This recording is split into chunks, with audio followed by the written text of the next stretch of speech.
This is ND Insider's Pot of Gold. Now, with all things Notre Dame football, here's Tom Noie, Mike Berardino, and Austin Huff. From the WNDU studios, home to Countdown to Kickoff. Like Matlock said, this is the Pot of Gold, a midweek edition. And guess what? We are no longer just kind of thinking what's going to happen with Notre Dame football, this, that. We're going off practice reports. We're going off 5-period viewing windows. We actually can talk about an actual college football game. Notre Dame 42, Navy 3 in Dublin. Number 13 Irish are 1-0. They return home to face Tennessee State. We're going deep into Tennessee State later on in the program. Oh, yeah. Or maybe not. Kind of. We'll see. He is Mike Berardino. I am Tom Noie, and Pot of Gold. Mike Berardino, home from Ireland, the highlight of the trip. The return trip? What was the highlight of your visit to the Emerald Isle? Has to be the return trip. No, I'm going to go off the grid for you. The highlight was running into our old South Florida travel soccer friends, the Hearns. J.J. Hearn, attorney from South Florida, is a Notre Dame grad, and he's the city attorney, I believe, for Coral Springs. And our daughters were great friends when Marina, my daughter, was growing up, and their daughter, Mary Kate. And I'm walking down the side streets in Dublin on Sunday, late afternoon, after filing the last thing I would file from there, and somebody calls my name, and it's our good friends, and they just and what the best thing was, because I recognized them right away, and he said that they recognized me right away. He said, "You haven't changed a bit," and it's been 11 years, so wow. I will take that. And we did a quick selfie there together, and it's been recorded for posterity. These are great people.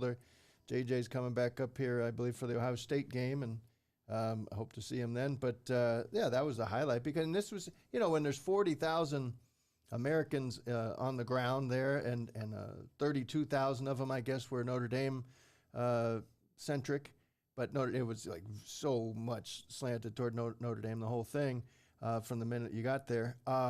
Of course, I was going to run into somebody like that, and I couldn't have picked a better family, good people, the Hearns. As you're waiting to make your way back stateside, what's maybe the one thought you had about Notre Dame football and watching them play this game against Navy?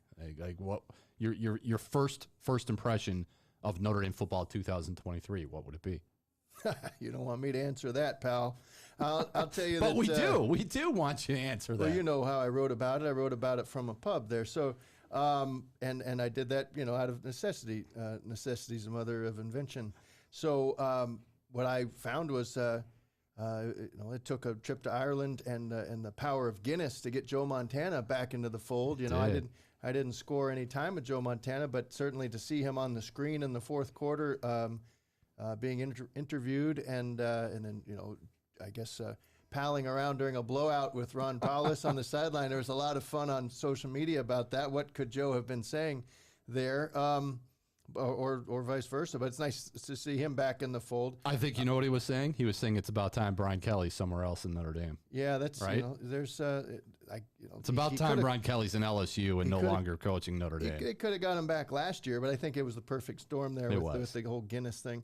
And I had 2 pints while I was there. That's it. But I was there. It was a working trip. I'd like to shout out to Dan Patrick for not viewing me as a stalker and actually stopping when I recognized him on the street when a few steps out of the Starbucks, ready to go find some action there on Temple Bar to write about what is the mood on the ground.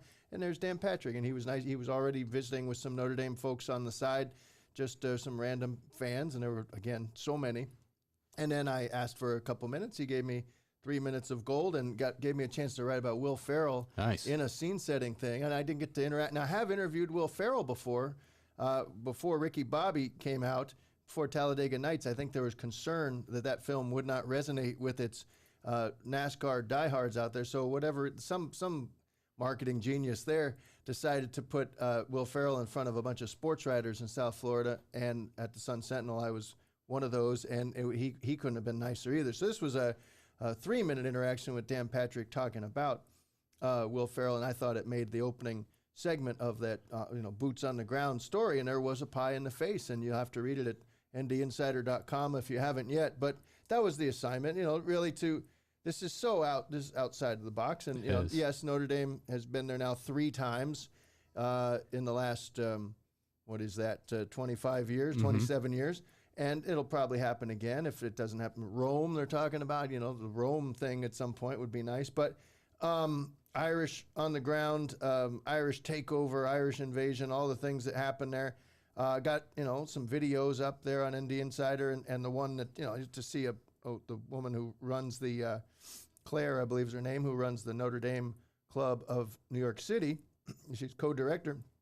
She showed up in an all leprechaun outfit. I saw that, producer Jerry.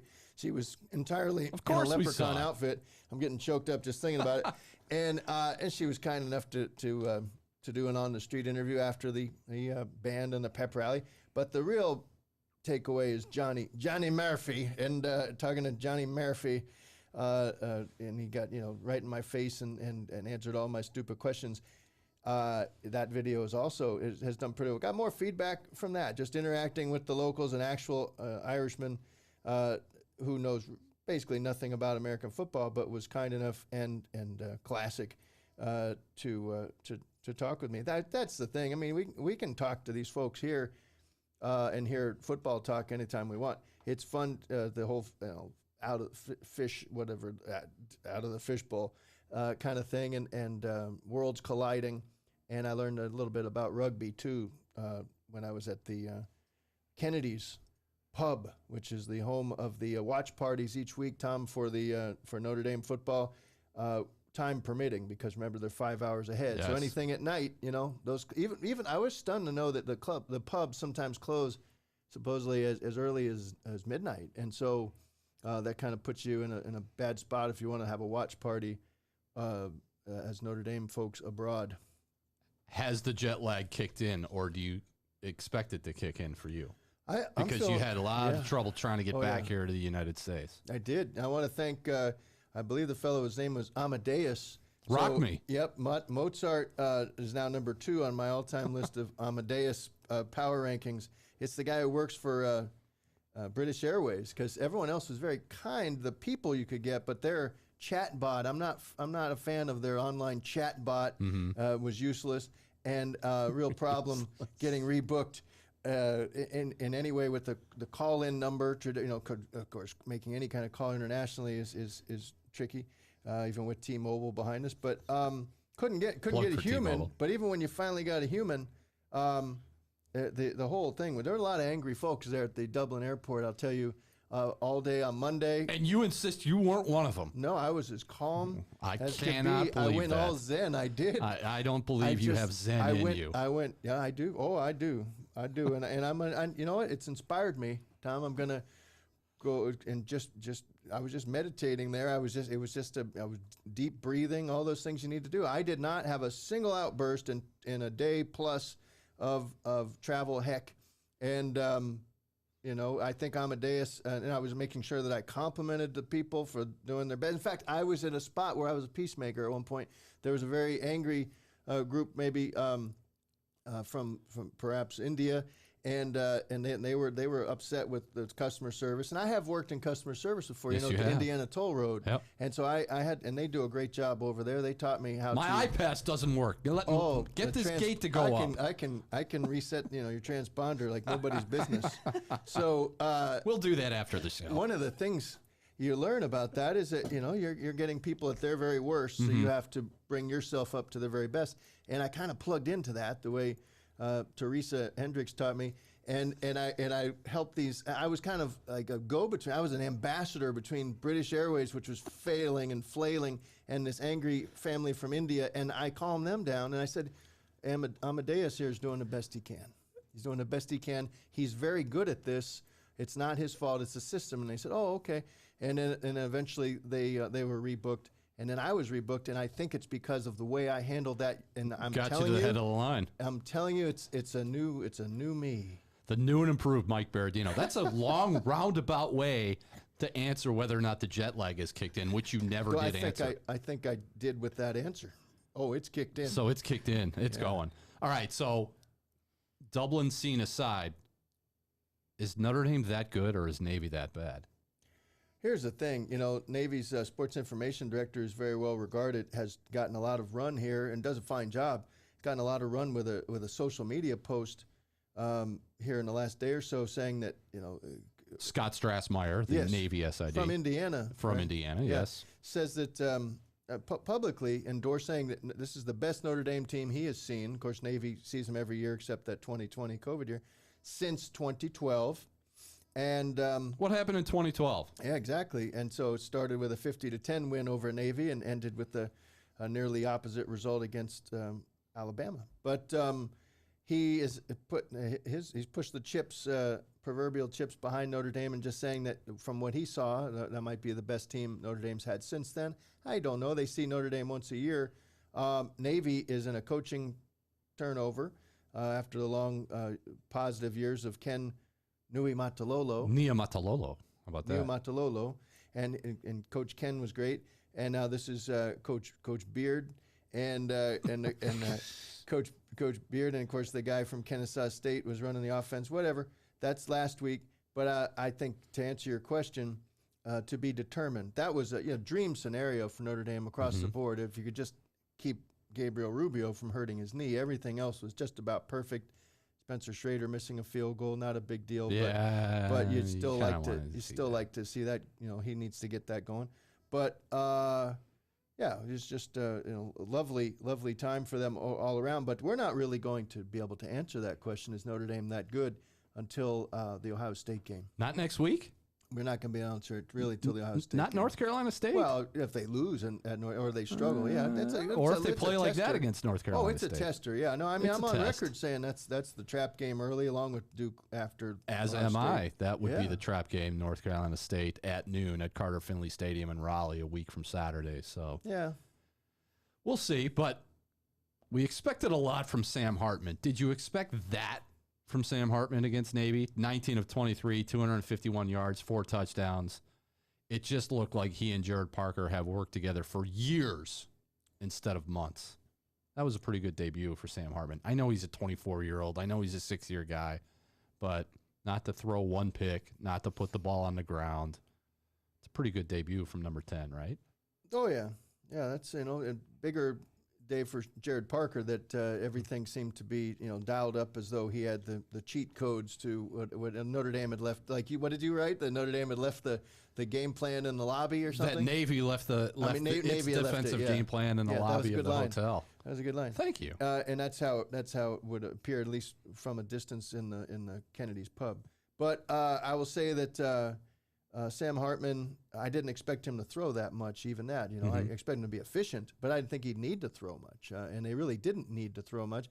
And I'd say the biggest surprise is that apparently this new thing with the fumbling is I'm looking to I want to see that put to the. I don't wish fumbling on anyone, but I'm stunned that now we're on record, and Marcus Freeman on record saying that there's standard, and the reason why Audric Estime missed the last 19 minutes of the first half was because he fumbled. It wasn't even a lost fumble, but he put the ball on the ground, and they have other running backs.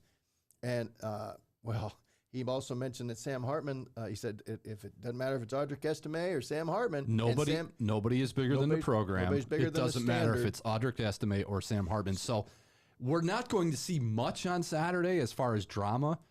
But what happens?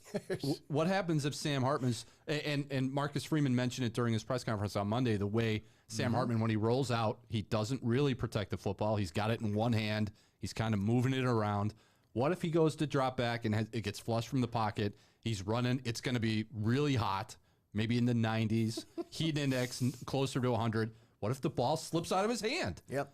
Do we get Steve Angeli in the first drive? Because as Marcus Freeman has said, nobody's bigger than the program. Audric Estime came right out of the game after that fumble. Does Sam Hartman come out after a fumble, or let's say he throws a pick? Yeah. The first series. What happens then? Yeah, well, that's the drama. You've given everyone a reason to tune in. We finally found a reason. And I would say that That's odd. That's a little bit odd. I mean, nobody wants to encourage fumbling, but I thought the whole thing about like last year when Estime fumbled in three games in a 4-game stretch, the whole message was, we stand behind him. We've got his back. He's going to keep getting the ball. Of course, they fed him the ball repeatedly at Syracuse to get him going again, and then it was smooth sailing from there. But I don't know about that message because it's counterintuitive, this whole idea that you have the support of the coaching staff. We're going to help you be at your very best, and you have the freedom to make mistakes because that's how you get better. You learn from mistakes. Nope, and now it's like, one of the very best players on the team puts the ball on the ground one time. See you in the second half, maybe. Oh, and by the way, I wasn't that keen on Estime being fed the ball in the very last series at 42-3. It felt like a punishment for him to be the guy in garbage time running up the middle, just getting pointless yards. And, of course, this is a guy that was held out of several practices in August for the big picture preservation idea, limit the load mileage, management. And then suddenly that almost felt like punishment. Yeah, okay, you're going to fumble in the first quarter, then you're going to be the one taking these hits from an angry Navy team up 42-3. That struck me as odd. I didn't think we'd see, like we heard a lot about late in preseason camp about the 5-headed monster. I didn't think we'd see all 5 of them have a major role on Saturday. 4 of them did. Devin Ford ran only once for 2 yards. The other 4 guys, Estime we've talked about, freshman Jeremiah Love, Jabron Payne, and Jadarian Price. They've got some good running backs. No wonder Logan Diggs took the first bus out of town during the offseason. He looked around that running back room and said, for all I did last season, I may not be able to even come close to that. I'm getting out of here, and I'm going home to Louisiana and playing in LSU. I'm going to Baton Rouge because this running back stable, save for the Audric Estime fumble, that's a pretty impressive room. One game into this season. Now, a lot may change as we move forward, but Dylan McCullough has a lot of pieces he can work with that group. No doubt. Estime, I will say there was a throw to Estime. One of his catches over the middle was a poor ball placement, I would say, from Hartman because it was off target and Estime took a shot there. And so that kind of got lost in the miss of Dublin. But something to watch there that, if you're going to be running Estime into the pass game, let's keep him out in the flat and let's not put him in harm's way where he's unprotected right over them. It was a weird play. It was awkward. He had to twist his body. But, they have a lot of weapons there. They have a lot of weapons on the receiving game, and we saw that. Good to see Jaden Greathouse come right out of the chute. And, he's slippery. Remember, that was Chancey Stuckey's word going back to the spring. It doesn't matter what, in the zone, red zone, wherever you put him, whatever you try to do against him, he finds the open space. His football IQ is very, very high. And I would have loved to have seen the different camera view of his second touchdown where Sam Hartman's scrambling out of the pocket. I would have loved to have seen the camera view in the end zone as to, what route Jaden Greathouse ran on that play and what he did to get himself open in the corner of the end zone. Not just standing still, not like, he's a freshman, his first game. The quarterback's on the move. What do I do? Jaden Greathouse got himself open, got that second touchdown, and it's like that kid's just different for a true freshman playing his first game. They had a rapport in the spring game, right? They did. From the very beginning with Hartman and Greathouse, and 11 catches in that spring game for what it was worth. But he also, if you put the ball in his area, he's going to catch it too. I mean, the percentage of targets hauled in by Greathouse, from what we've seen, is pretty darn high. The with the receiving group, I am a little bit confused why. And I think one of the these are just nitpicks, but you'd like to know why there wasn't a better chemistry with Tobias Merriweather with just 2 targets, and he had a ton of snaps out there, 35 offensive snaps. Jaden Thomas had 38 in certain the 4 catches that would go along with it.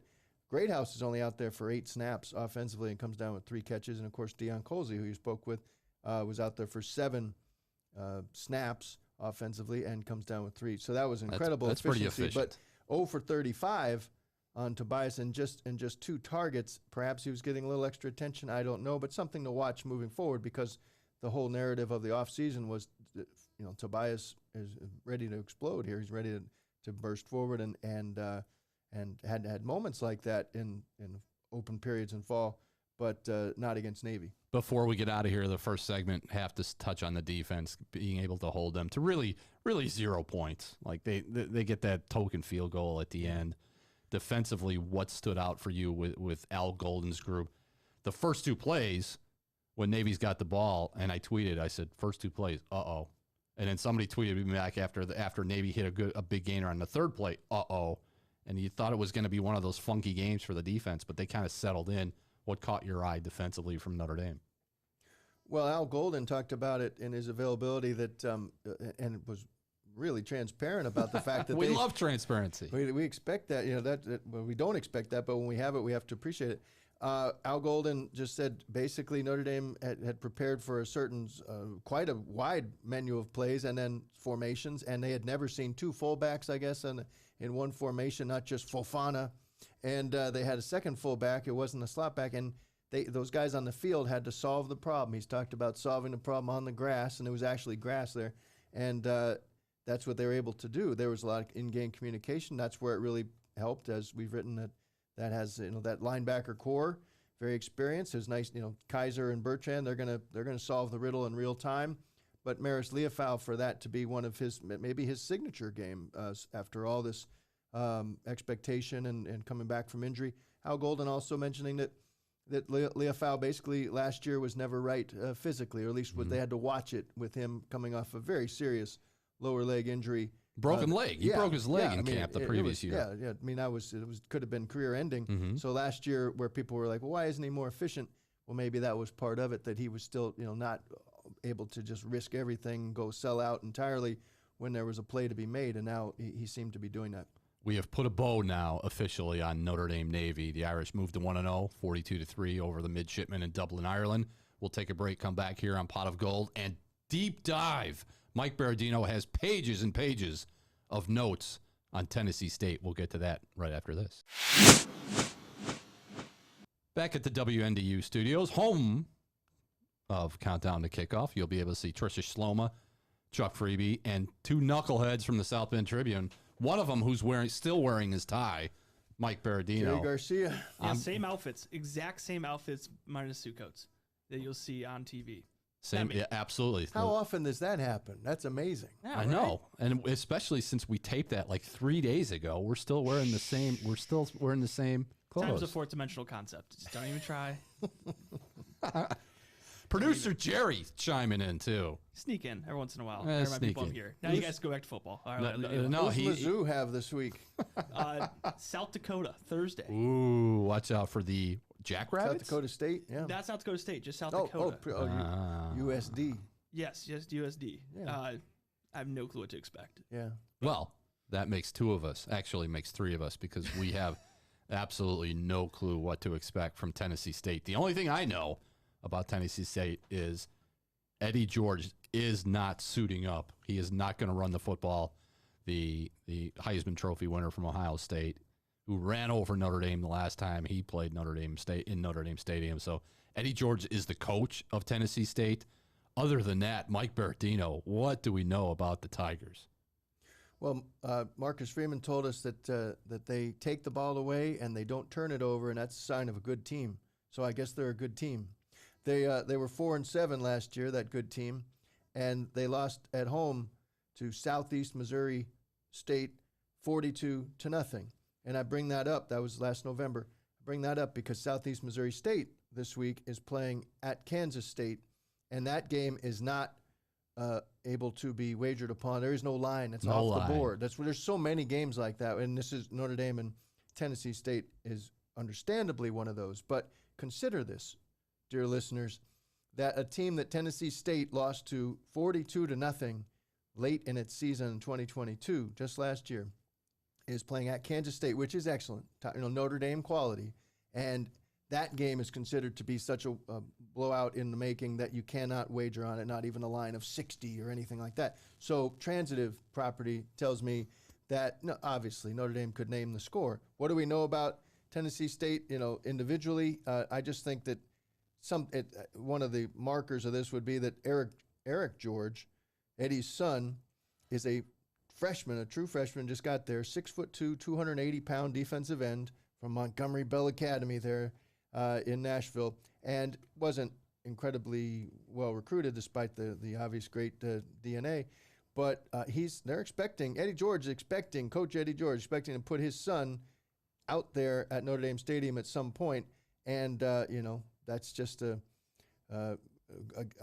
grotto visit would be in order for them, and also a pay raise for the team neurologist. I'd also like to suggest in advance that as a kind of show of hospitality, that the Tennessee State Tigers are allowed to play this game with the Guardian cap on the helmets, because I just think that's safe and sound, and it's obviously it's a glorified exhibition, and the true stars of the game most likely will be the aristocrat of bands and the sophisticated ladies, who are the dance team that goes with the award-winning aristocrat of bands, which I was looking online at. Have their own website, and it's going to be great.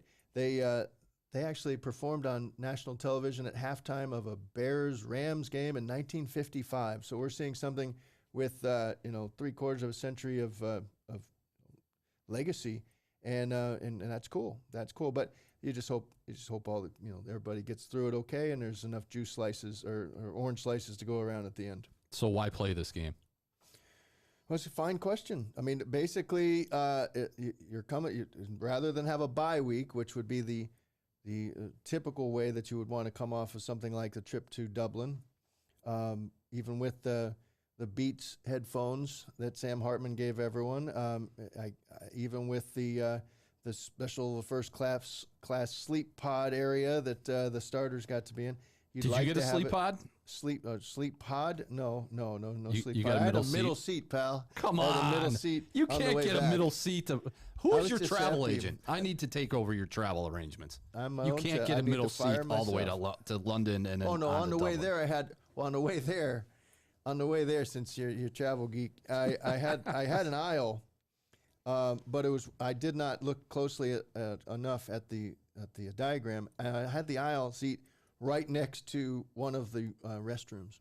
Ooh. You ever had that? So that's it could have been a lot worse. It could have been, Could have but been a lot you're worse, always being but I disturbed. felt People like- getting up. I felt like I should be tipped every time somebody went by. I should have just done that thing, and just at some of the establishments, I should have just put my hand out there. I could have gotten knocked off some of the expenses, but I was the monitor for that. Restroom policeman Mike Berardino. I would kind of like Hello. when people would walk up and not be sure if somebody was in there. I felt like it was my job to say, "Well, they've been in there about 30 seconds, and they'll be out soon. I don't think it's that level."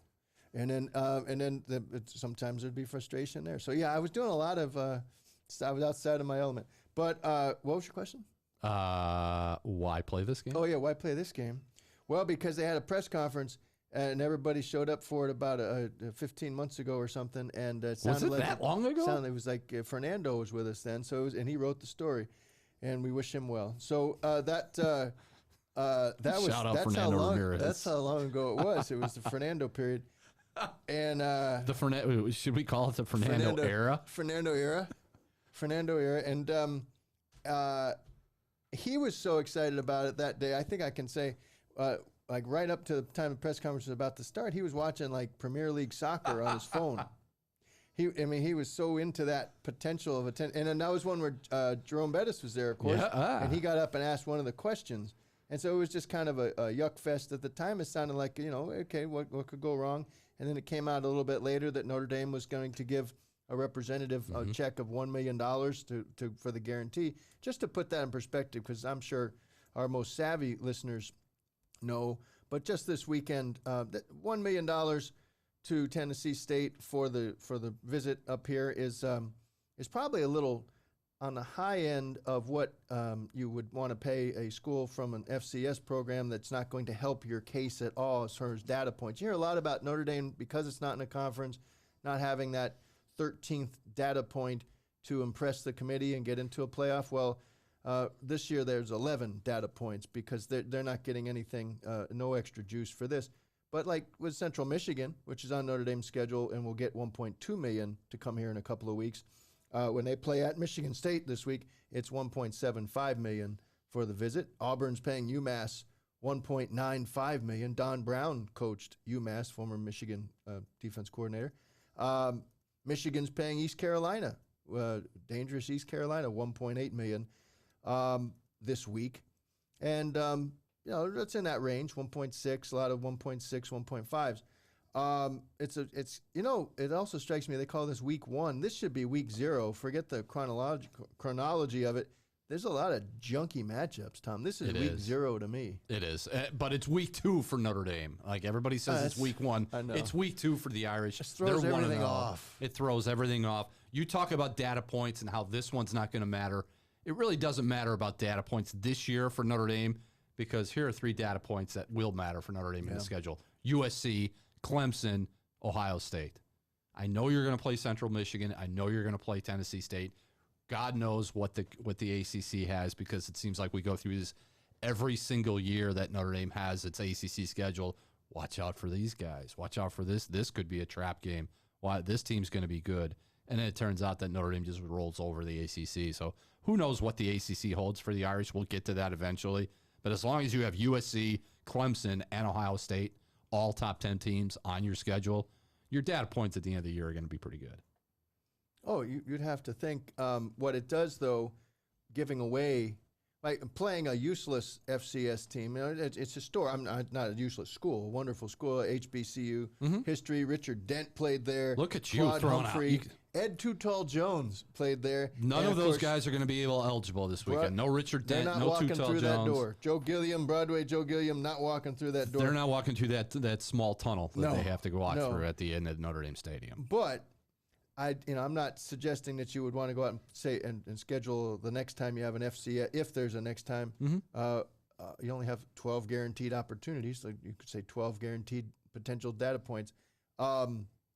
You don't want to face one of those perennial national champion contenders, but maybe an FCS school that's in that 20 to 40 range in their power rankings. Don't go this far down. This is how far down is Notre Dame going? Well, I look back at Jeff Sagarin's year-end rankings, and he actually does something where he crunches multiple levels together. The IU grad, the mathematician, and to put it in perspective, Marshall last year ended the year as number 70 in the country for Jeff Sagarin. And of course, Notre Dame had the spit up at home against Marshall. Stanford was 87, bad Stanford team. Tennessee State was 204th last year on the. Remember, there's about 135 FBS teams. When you crunch in FCS, Tennessee State was 204th last year. Ahead of Tennessee State would be schools like Utah Tech at 192, Monmouth at 195, and just behind the Tennessee State Tigers on Jeff Sagarin's year-end rankings, Charleston Southern, which was 209. Why do I bring them up? That's where Autry Denson, former Notre Dame running back, great, went 2-8. Yeah, it did work out for him. Got fired. So essentially, imagine if this were the Autry Denson return and he didn't get fired and he was bringing Charleston Southern in here. That's kind of what you're looking at. And so I think it's important to run it through that filter before you. And the other thing is, do we know, is there any kind of discounted ticket plan, or is there some sort of, a freebie kind of thing, Chuck Freebie giveaway? It was funny the other day when Marcus Freeman, during his Monday press conference, said he's looking forward to a packed Notre Dame Stadium on Saturday. And I kind of looked at it and I was like, really? Packed for this one?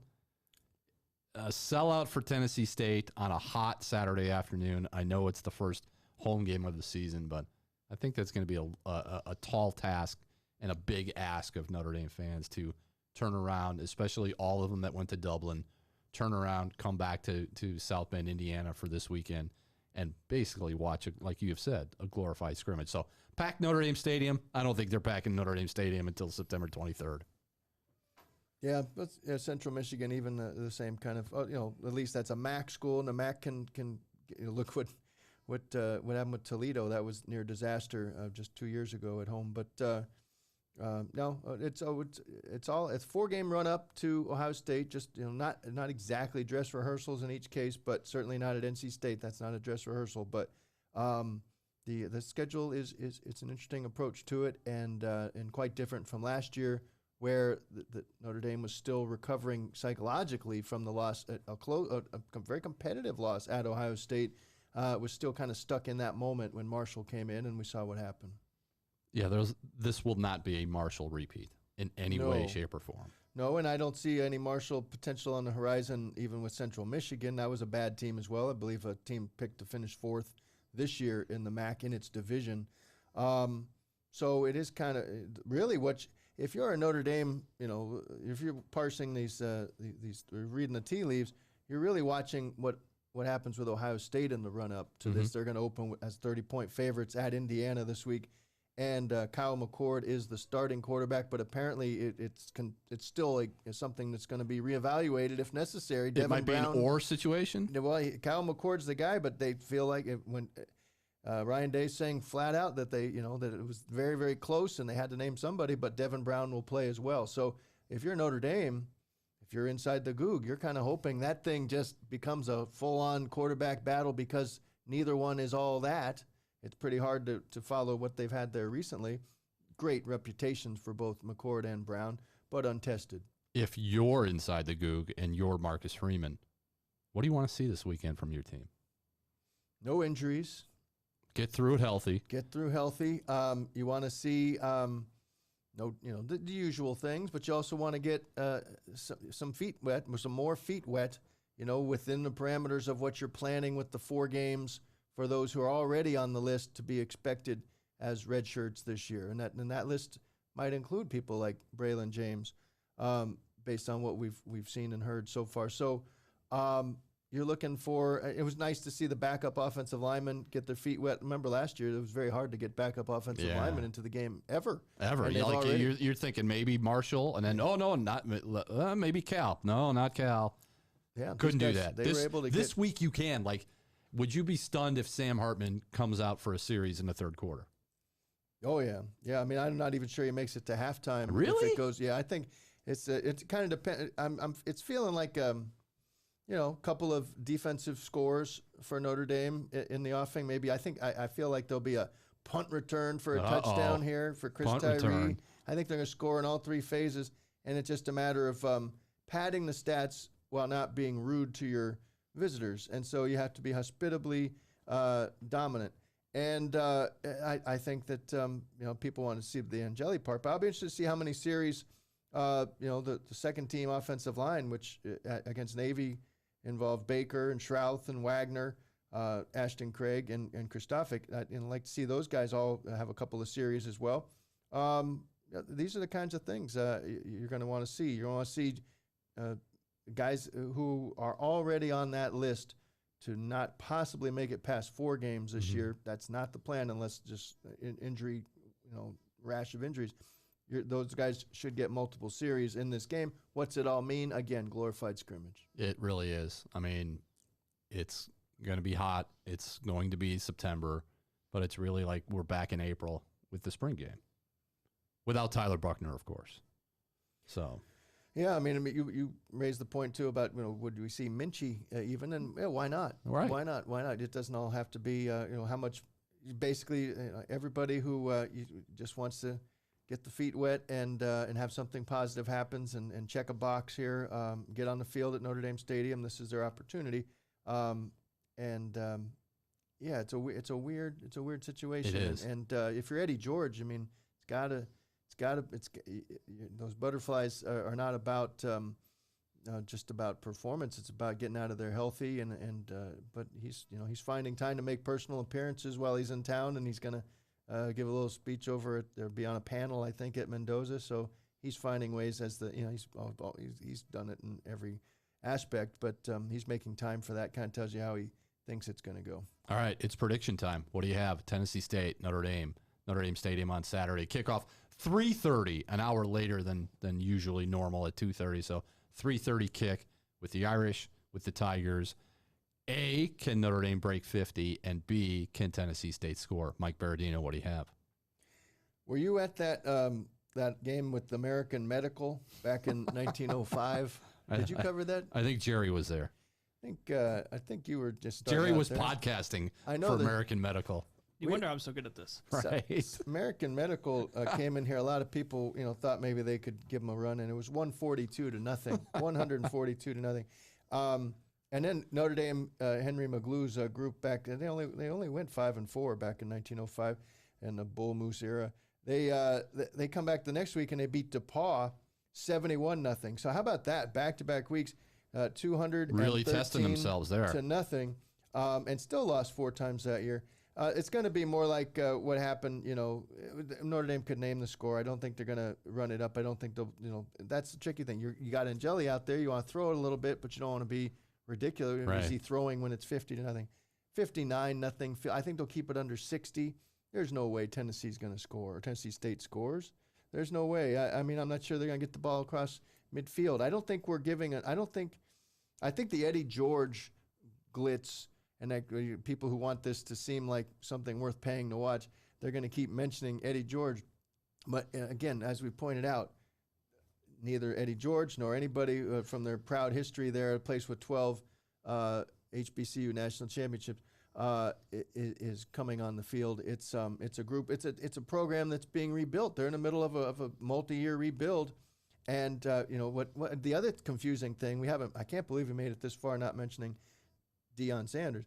Jackson. Why? Well, Jackson State is a team that Tennessee State plays. They're going to play them this year. They played them last year. Played them pretty well. And so people might think, "Oh, Jackson State, that was a pretty good product." And they got on NBC, and we watched them beat Grambling, and got Deion to Colorado, and so maybe Tennessee State's kind of like that. And I just don't think that aspect would apply. I'd be stunned by that. I think it's going to get ugly early.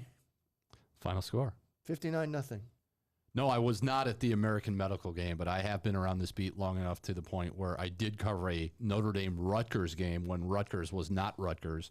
Notre Dame wins 60-6, and yours truly was in charge of filing not one, but 2 stories from the Rutgers point of view. So that was a long afternoon for me in old Notre Dame Stadium back when they held 59,075. Long afternoon for the Scarlet Knights. From the Rutgers point of view. We used to do 2 features on the opponents for every Notre Dame home football game. That's when we had more than 3 people on staff, though, too. So yeah, I was the opponent guy way back early in my Notre Dame career when I had hair. When we didn't have podcasts. There at the Rutgers? Who would it have been in 1996? Maybe, I don't even remember. Pre-Schiano. It was way pre-Schiano, pre-Ray Rice, pre-everything. Yeah. Well, I hope you don't have to do that this week. I am not writing anything Tennessee State. Jerry, our producer, they are the Tigers, though. They are the Tigers. Jerry's like, hey, you guys have any trouble getting a hold of Tennessee State? The Notre Dame football columnist for the South Bend Tribune is not thinking anything Tennessee State. I'm already looking forward to our flight to Raleigh next week and going down there to North Carolina, playing North Carolina State. So Mike says 59-0. 59. I will go 52-0. Notre Dame will score 7 touchdowns. I don't know if they'll get a special teams touchdown, but let's see. Spencer Schrader hit a nice field goal. He did not get one at Navy. He missed his only attempt. So 52-0. Notre Dame beats Tennessee State. They'll move to 2-0. We'll be back here from the WNDU studios, your home to Countdown to Kickoff, next week on the next Pot of Gold episode. Until then, we'll see you. This is ND Insider's Pot of Gold. Now, with all things Notre Dame football, here's Tom Noie, Mike Berardino, and Austin Huff.